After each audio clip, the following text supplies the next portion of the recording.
Hey guys, it's John here, and today I am creating a tutorial on how to drive stick shift or manual the easy way. The reason why I'm creating this tutorial today is because I feel as if there is a gray area in terms of how to drive stick shift and the tutorials that are available online. Although they do teach some great methods, I feel as if I have some better ones, maybe even some more informative tips of advice. Tips that I wish I would have known before I started driving stick shift. Tips that I'm sure you could use and benefit from. So yeah, I'm really excited. I hope you guys are too. Let's do this.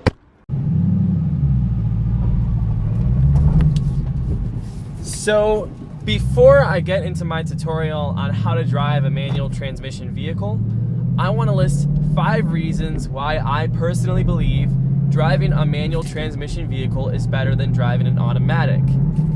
Now before I get into my little rant here, I want to make it abundantly clear that I am not against driving automatic transmission vehicles. In fact, they are a lot faster at the drag strip and around the track than manual transmission cars. Then again, it really depends on whose hands you're putting the car into, like let's say a professional driver. So yeah, let's list the 5 reasons why I believe driving a manual is a lot better than driving an automatic. Number 1, it is cheaper than buying an automatic car. Now I know it really depends on what market you go for, whether that is the new car market or the used car market, but I believe in the long run, manual transmission vehicles are a lot less expensive than automatics. Number 2, they are much more interactive. Your hands are everywhere. My right hand is shifting gears, my left leg is pressing in the clutch, my right leg's pressing the gas, and my left hand is guiding this vehicle when both my hands probably should be guiding this vehicle in the first place. Number 3, it develops your motor skills. The more you drive manual transmission cars, the better you get at multitasking with several different limbs at the same time. Now, the reason why I'm saying this is because I noticed an improvement in my motor skills the moment I started driving a manual transmission car. Number 4, it saves gas. Because it's a manual transmission vehicle, you can select what gear you in whatever time you please. Whereas in an automatic transmission vehicle, you can't really do that. In fact, certain automatic transmission vehicles don't let you go into specific gears at certain speeds. Whereas in a manual vehicle, I can be in 6th gear and I could be going 35 miles an hour if I please. And last but not least, number 5, bragging rights. And I know that's a really odd one to throw in there, but when you drive an automatic transmission, you're like about a majority of the people that are on the road today. But if you drive a manual, there's just something different about it. It's bragging rights. You could say, yeah, I drive a manual, I don't drive an automatic. You know, you don't see anyone go to a racetrack and say, yeah, I drive an automatic. Because there's really nothing to brag about, because lots of people do. So now that I'm done with my 5 facts, and before I get into my tutorial, I want to tell a little story. Really short one, if you will. Now, many years ago when I bought this car, I didn't know how to drive manual transmission. I was so scared, so afraid to step in the car and try it out, that I had my father drive my car home, which in retrospect is kind of sad, but in a way though, it prevented me from any possible accidents I could have made, because I was worried. I was genuinely worried to drive this car home, being barely even 19 years old in a 420 horsepower car, manual, driving it home. You know, I was honestly afraid. But when the vehicle got home, I was so eager to drive it. I stepped inside and I stalled it like a good, I don't know, 30-40 times before I really got the hang of it. And the worst part is the fact that my driveway is very steep. Luckily, my car does have hill assist, so it kind of helped me get going, so to speak. But on the other hand, I did have a lot of trouble getting going in the first place. So much so that I did a burnout unintentionally while pulling out of my driveway, which in retrospect was pretty badass for the time being. But the point is, and to really end my story, I went through so many difficult trials in order to really grasp the concept of driving a manual transmission vehicle. And although I had difficulties and I had struggles doing so, it was worth it. It was worth every single second I invested into it. To finish my little story, and a couple words of advice is, if you are fearful of driving a manual transmission vehicle, just know that that in itself will motivate you to do better. And it motivated me enough to really grasp the concept and become better at it. So without further ado, let's learn how to drive manual transmission. Here we are in the Mustang, ready to begin this tutorial. But before we begin, I want to explain the basic components that we will be using in order to drive a manual transmission vehicle. So this over here is your stick shifter. It has a gear pattern on the top that explains the gear pattern of that specific vehicle. Every vehicle is different. This one is 1, 2, 3, 4, 5, 6, which means it is a 6-speed vehicle. Now, in order to get into first, we push this left and we go forwards as instructed by the gear pattern. In order to go into second, we go down as instructed. In order to go into third, we push forward as instructed. Fourth, we go back as instructed. And fifth and sixth as instructed. Now, reverse in this vehicle, the 2014 Mustang GT, is a little weird because in order to get into reverse, you have to press down and you have to go up left. There is a definitive difference between first gear left and reverse left in this vehicle, as first gear is not really too far to the left side, whereas in reverse, as you can see, it is further off to the left side. So it's easy to know whether you are in reverse or whether you are in first gear. Now, what you see down here are the 3 pedals we will be using to drive the vehicle. To your right is the gas pedal. In the middle is your brake, and off to the left side is what we call the clutch. In a manual transmission vehicle, we will be using this to get going and to come to a stop. And last but not least, the e-brake, or what we call the handbrake.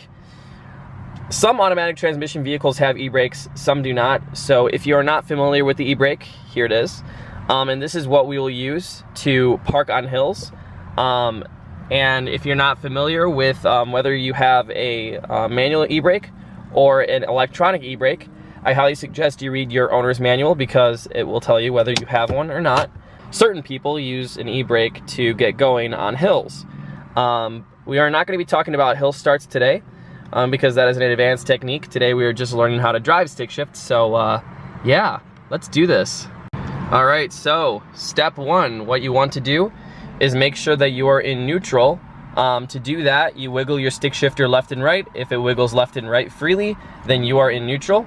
If you are in gear, you will not be able to move it so freely. And that is how you determine whether or not you are in gear.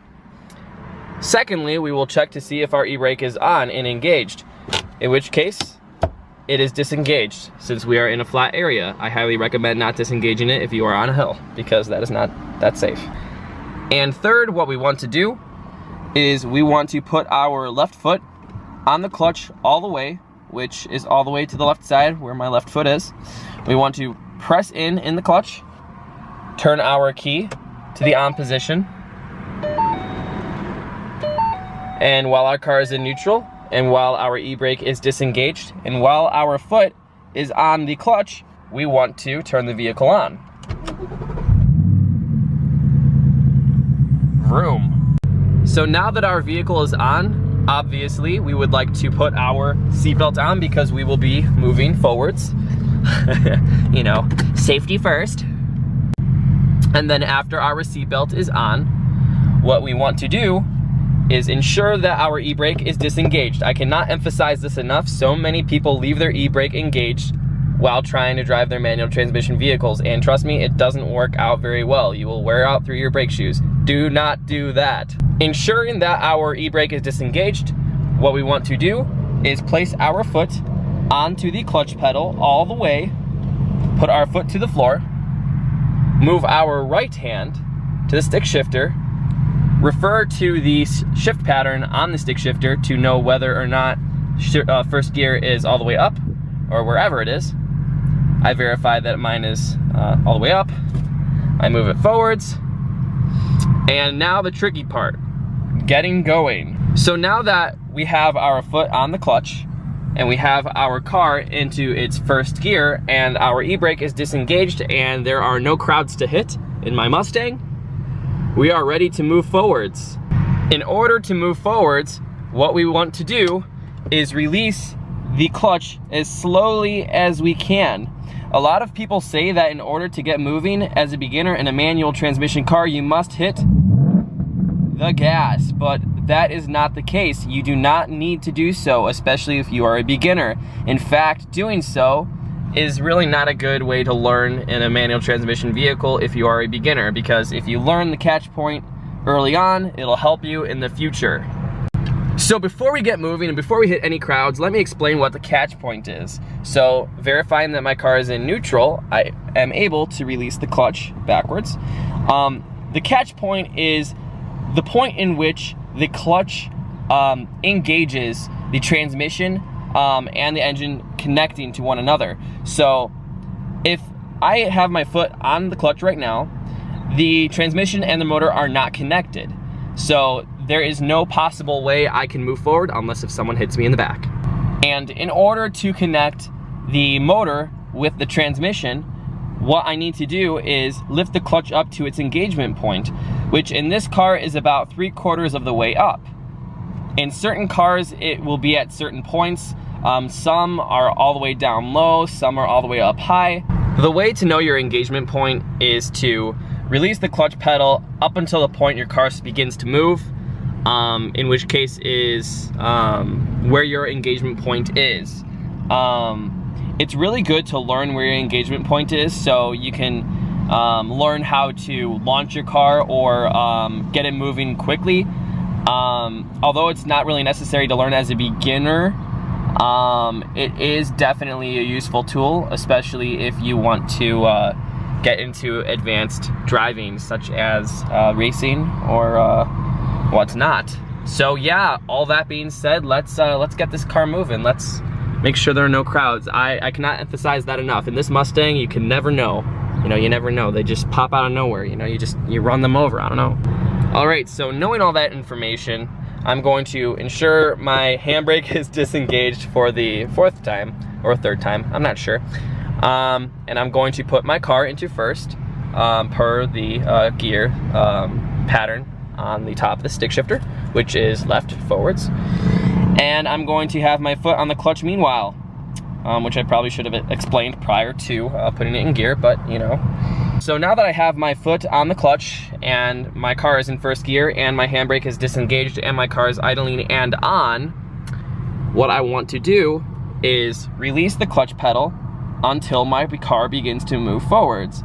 So what I'm going to do is release it as slow as possible until my car begins to move forwards until it idles, which at this point in time, it is currently idling, and I am currently turning in a parking lot, and there are no crowds. This is kind of disappointing. I really hoped that there would be some crowds I could hit.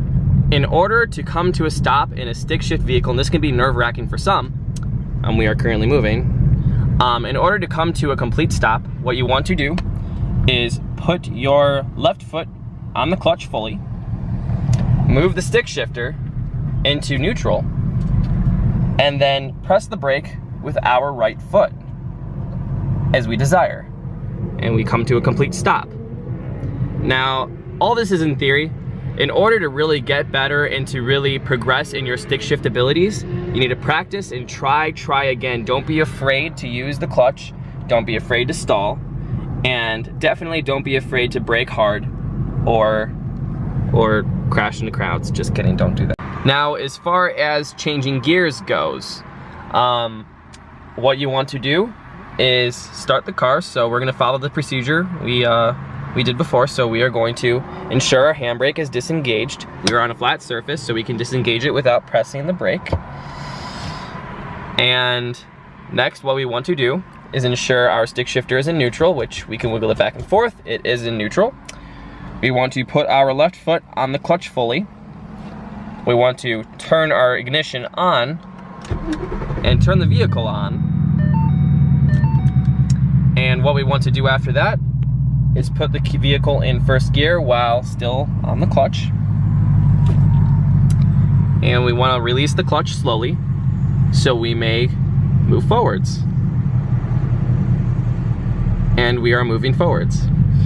In order to change gears in your stick shift vehicle, what you want to do is engage the clutch by pressing it all the way down to the floor like we did when we started the vehicle, and simply move the stick shifter into the selected gear, whichever gear we want to be in.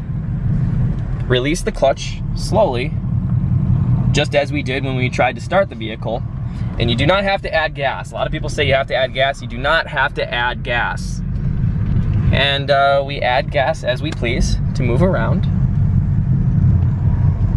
And yeah, that's pretty much it. And before I leave you guys hanging, I want to give you some essential tips when driving a stick shift vehicle. And these tips, I really hope help you just as they help me. As I learned these tips by driving stick shift for the number of years I have in this vehicle. And I am very happy that I'm able to pass them on to others. So let's begin. Tip number 1, do not hit the gas when trying to change gears. That will only burn through your clutch and it'll cause for rough gear shifts. In order to prevent rough gear shifts, what you want to do is use the clutch, put it in whatever selected gear you want to be in while moving, and release the clutch slowly. That's it. You do not have to hit the gas pedal. And tip number 2, and we all are susceptible to this one, do not leave your hand on the stick shifter as you are in gear. I know it can be very exhilarating, you know, holding the stick while driving at high rates of speed, but when you do so, it distracts you. And not only is it distracting, but it can throw you off seriously. I've heard of people having accidents because they've had their hand on the stick shifter and have gone into the improper gear. That's reverse, by the way. And last but not least, tip number 3, wear the proper shoes. Oh my gosh, I cannot tell you the amount of times I've seen people try and learn stick shift manual in some of the weirdest shoes possible. I've seen high heels, I've seen ski boots, snowboard boots, I've seen it all, and wow, it is a beautiful day today. By wearing the proper shoes, kicks, not only does it make the job of releasing the clutch easier, but it makes it more precise. And by wearing some old sneakers like the ones I'm wearing right now, it could help improve the flexibility of your toes and feet and shoe, and not only will that translate into learning stick shift better, but it'll translate into making it an easier time for you, the driver of your new stick shift vehicle, or you know, whatever vehicle you're driving. But yeah, I guess that concludes my tutorial. More than anything, I really hope you guys enjoy the tips, because if it weren't for those tips, I don't know where I would be today in terms of driving stick shift and my stick shift ability. And it's those tips that have really crafted my skills and have made me a better driver overall. More than anything, I really hope you guys enjoyed this video, and definitely like, subscribe, share, and I'll see you later, guys. Peace.